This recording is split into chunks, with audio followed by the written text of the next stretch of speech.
They took my pool away, literally. Not a metaphorical loss, not a privilege revoked, but a physical 16 by 32-foot gunite and tiled swimming pool, excavated from my backyard while my family was away for a long weekend. I returned to a gaping wound in the earth, a raw, muddy crater where just 72 hours prior, my daughter had been laughing, her sun-bleached hair floating around her like a halo as she practiced her backstroke. The shock of it was a physical blow, a sucker punch to the solar plexus that left me gasping on my own perfectly manicured lawn, the scent of freshly turned soil and diesel fuel hanging thick in the humid summer air. This is not a story about a dispute over paint colors or mailbox styles. This is a chronicle of how the very institution designed to protect our homes became a weapon of corporate theft, sanctioned by a signature I never knew I gave. It all began with the app. The Coventry Glen Homeowners Association, under the new leadership of President Alistair Vance, had launched the Coventry Connect portal, a sleek, invasive piece of software that was mandatory for all residents. It tracked everything. A forgotten trash can left at the curb for 2 hours past collection time triggered a $50 fine. A wilting petunia in a flower bed visible from the street was a $75 aesthetic violation. The app was a digital panopticon, and Vance was the unseen warden. He was a man who had appeared in our community like a quiet storm, a transplant from a corporate background he never detailed, with a smile that never reached his cold, calculating eyes. He ran on a platform of maximizing property value and enforcing community standards, and he won the board election in a landslide, promising to transform our sleepy neighborhood into a premier, gated community. The gate never materialized. The tyranny did.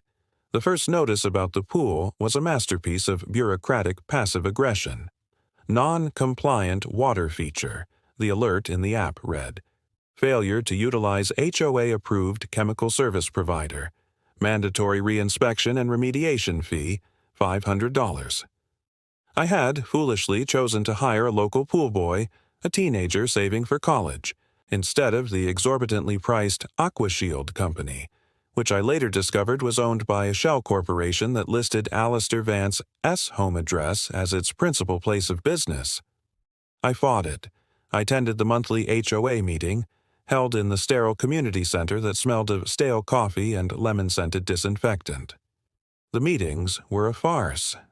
Vance presided from a raised dais, flanked by his sycophantic board members, a retired couple who seemed terrified of him and a young lawyer who never spoke.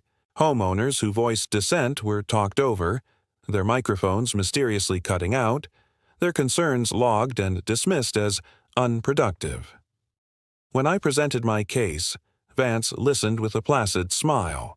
"The rules are in place for a reason, Mark," he said, his voice a low, condescending purr.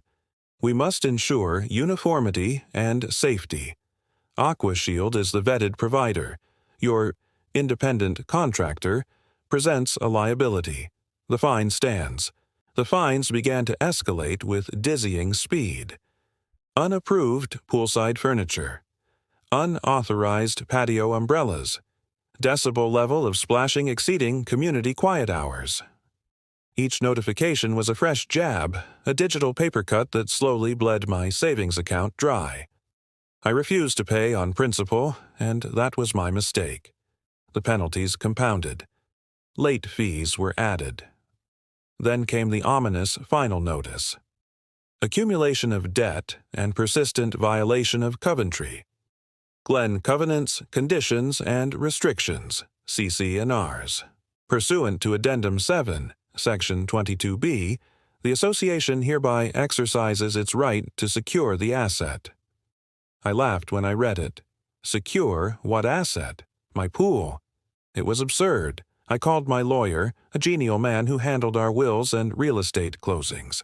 He grew quiet as he reviewed the hundreds of pages of CC&Rs I had signed without reading when I bought the house a decade ago. "Mark," he said, his voice heavy, "there's a lien provision here I've never seen before. It's not just a lien on the property for unpaid fines, it's a chattel lien.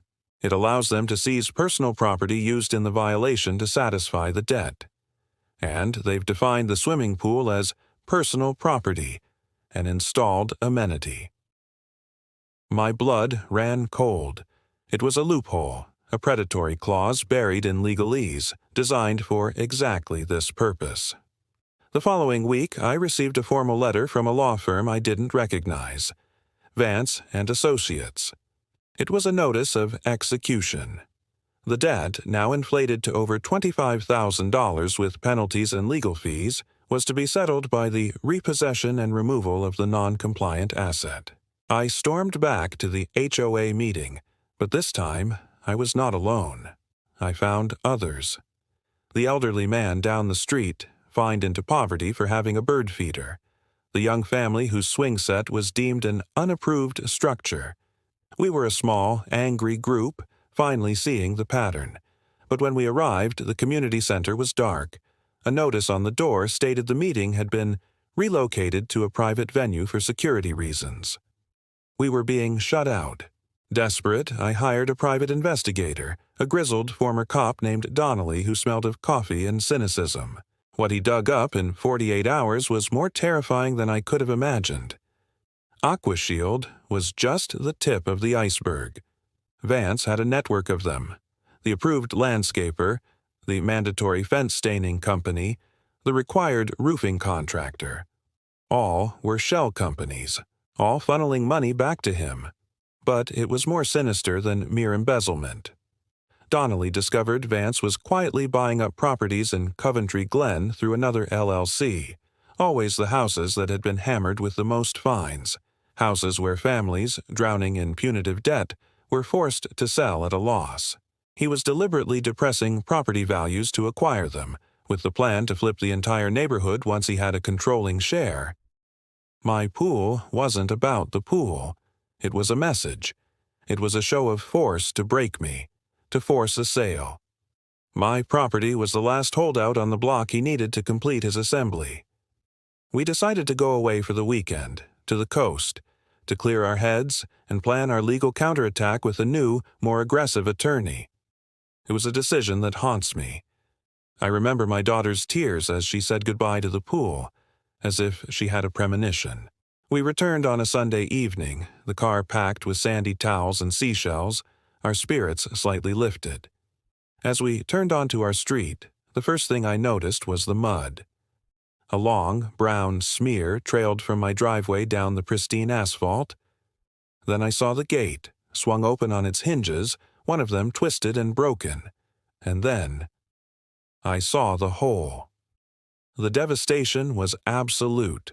It looked like a bomb site. The beautiful blue water was gone.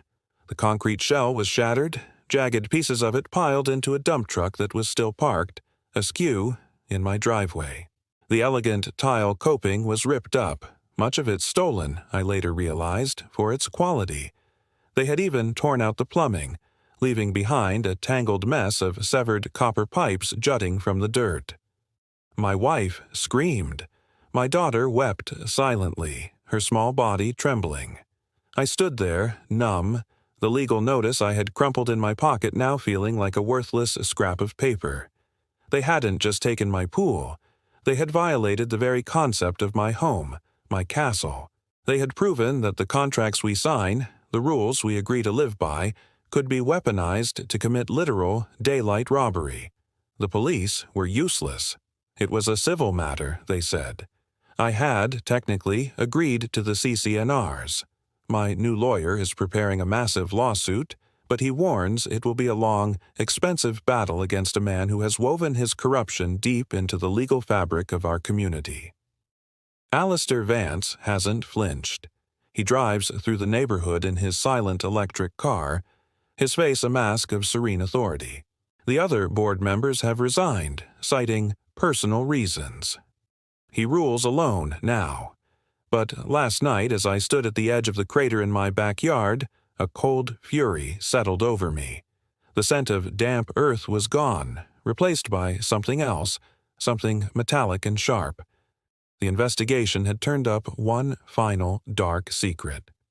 The previous owner of my house, the one who had installed the pool, had vanished. The official story was that he'd moved for a job out of state, selling quickly and quietly to me, but Donnelly found a police report, buried and forgotten. The man's wife had filed a missing persons report a month after the sale.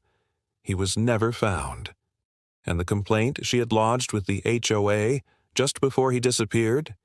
It was about an unauthorized pool heater, a fine he had refused to pay. As I stared into the dark, empty hole, I understood the true, horrifying depth of Vance's ambition. The pool wasn't the first thing he took, and I am now certain, with a chilling and absolute clarity, that it will not be the last. The battle for my home has just begun, but the war for Coventry Glen was already lost long before I ever arrived.